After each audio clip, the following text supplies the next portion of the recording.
Bem-vindos! Hoje a gente vai mergulhar nas origens da Inquisição medieval. Vamos usar uns trechos aqui de A Inquisição, História, Procedimentos e Impacto. A ideia é entender o que foi essa instituição lá no comecinho, sabe? Século XII, como funcionava, por que surgiu. É bem diferente, né, das inquisições mais famosas, tipo a espanhola, a portuguesa. Exatamente. E já começa curioso, porque não nasceu como um bloco único, centralizado.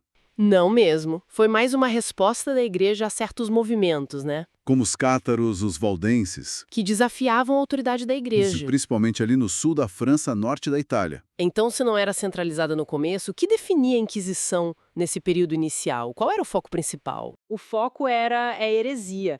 Tem um historiador, o Jean-Baptiste Guiral, que descreveu como um sistema de meios repressivos. Eram medidas tanto das autoridades civis quanto das eclesiásticas, né, para proteger a ortodoxia religiosa e social. Entendi. Heresia. E como eles definiam heresia naquela época?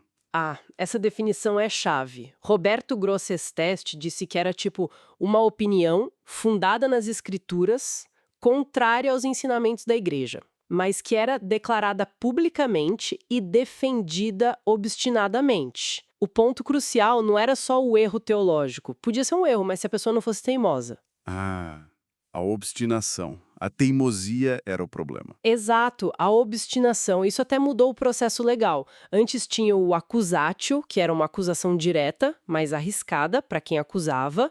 Aí evoluiu para o modelo inquisitio.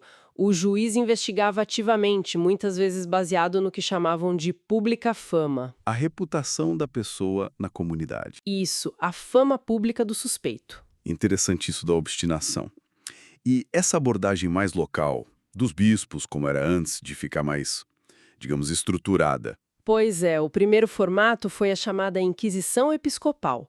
Foi oficializada em 1184 por uma bula papal, a da Bolenda.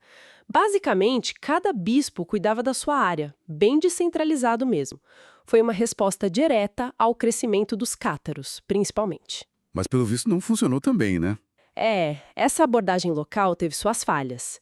A heresia continuou se espalhando mesmo depois de tentarem resolver na base da força, como na Cruzada Albigense. Imagino que isso levou a igreja a pensar, precisamos mudar a estratégia. Precisamente. E foi isso que levou à Inquisição Papal. Quem instituiu foi o Papa Gregório IX, lá por 1230. Ele começou a nomear inquisidores ligados diretamente a Roma, geralmente dominicanos, franciscanos. Ordens novas na época, né? Com mais mobilidade. Exato, ordens acostumadas a viajar, com formação teológica e já com um histórico de combater a heresias. Essa Inquisição Papal era mais sistemática, sabe? Com registros mais detalhados. E aqui tem um ponto importante que autores como o Thomas Madden destacam. O objetivo não era só esmagar a dissidência. Era também uma tentativa de colocar ordem legal no processo. Porque a heresia era vista como crime de Estado pelo direito romano e aconteciam muitos linchamentos populares, violência descontrolada. Então a ideia era controlar a situação, dar um aspecto mais legal. Isso, e pelo menos na teoria, instruir e reintegrar o herege à comunidade. Entendia a estrutura, mas e o processo na prática? Como era quando alguém virava suspeito? Bom, tinha uma investigação. Muitas vezes o inquisidor chegava numa cidade e anunciava um tempo de graça. Para a pessoa confessar voluntariamente. Isso. E também convocavam a população para fazer denúncias. Precisava de pelo menos 2 testemunhas, né? E tinha uma garantia interessante para o acusado. Ele podia listar inimigos mortais. Se os denunciantes estivessem nessa lista, o caso podia ser arquivado. Para evitar vingança pessoal. Faz sentido. Exato. E a tortura? Essa é a parte que todo mundo associa logo à Inquisição. Como era nesse período medieval? Pois é, essa imagem é muito forte. E sim, a tortura foi autorizada pelo Papa Inocêncio IV em 1252, numa bula chamada Ad Extirpada. Mas olha, tinha regras bem estritas, viu? Não podia causar derramamento de sangue, nem mutilação, nem morte. E só podia ser usada uma vez. Uma vez só? Uma vez só, para obter a confissão. E estudos mais recentes, olhando os arquivos do Vaticano, sugerem que talvez a ameaça e a prisão fossem até mais comuns e eficazes do que a tortura brutal. Essa tortura mais pesada era, na verdade, mais comum nos tribunais seculares da época. Ah, interessante essa distinção.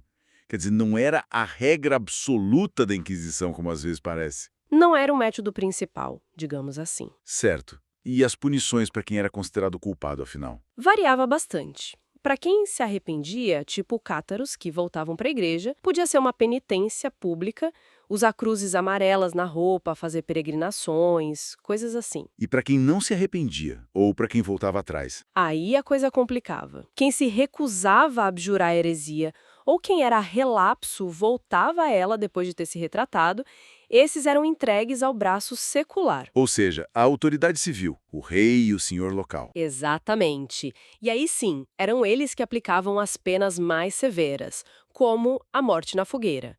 A igreja, como instituição, não executava ninguém. Entendi. A igreja condenava, mas a execução era do Estado. Isso. E também tinha o confisco de bens, que era uma punição bem comum e impactante. E quem eram os alvos principais nessa fase medieval da Inquisição? Já falamos dos cátaros e valdenses. Sim, no início foram eles. Os cátaros com aquela visão dualista, bem diferente, né? E os valdenses que criticavam a riqueza da igreja, defendiam uma vida mais simples. Depois, a Inquisição mirou outros grupos, os Cavaleiros Templários, por exemplo. Mas aí já entra uma questão política forte, né? Do rei da França. Com certeza. Parece ter tido muita motivação política e financeira do Filipe, o Belo. Investigaram também grupos místicos, como as Beguines, Marguerite Porrette é um caso famoso. A questão da feitiçaria, da caça às bruxas, que a gente associa muito à Inquisição, só foi ganhar força bem mais tarde, lá pelo século XIV em diante. Certo. Então, nesse período inicial, o foco era outro. Exatamente. É bom lembrar que essa Inquisição medieval era bem diferente das que vieram depois. Era mais descentralizada. E teve abusos também, né? Você mencionou o Robert Lebour. Sim, claro, houve abusos como os desse Robert Lebour ou dos franciscanos em Veneza, mas ela meio que desapareceu no início do século XIV. E nem foi instituída em todo lugar. Na Inglaterra, por exemplo, não teve. Mas teve em Aragão, na Espanha, e depois foi levada para as Américas. Mas aí já é outra história, outro formato. E sim, o legado está na Congregação para a Doutrina da Fé, lá no Vaticano. É a sucessora moderna do Santo Ofício, que foi fundado bem depois, em 1542. Hoje, a função dessa congregação é promover e defender a doutrina católica.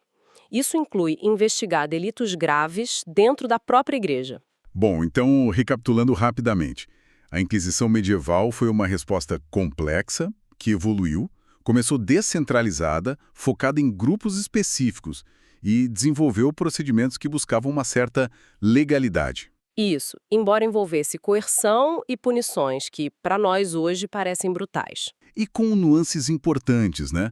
Como a limitação da tortura comparada aos tribunais civis e o fato de a igreja não aplicar a pena de morte diretamente. Heresia ou dissidência acaba revelando muito sobre suas próprias estruturas de poder, suas crenças, seus medos, Tanto naquela época. quanto hoje em dia, né?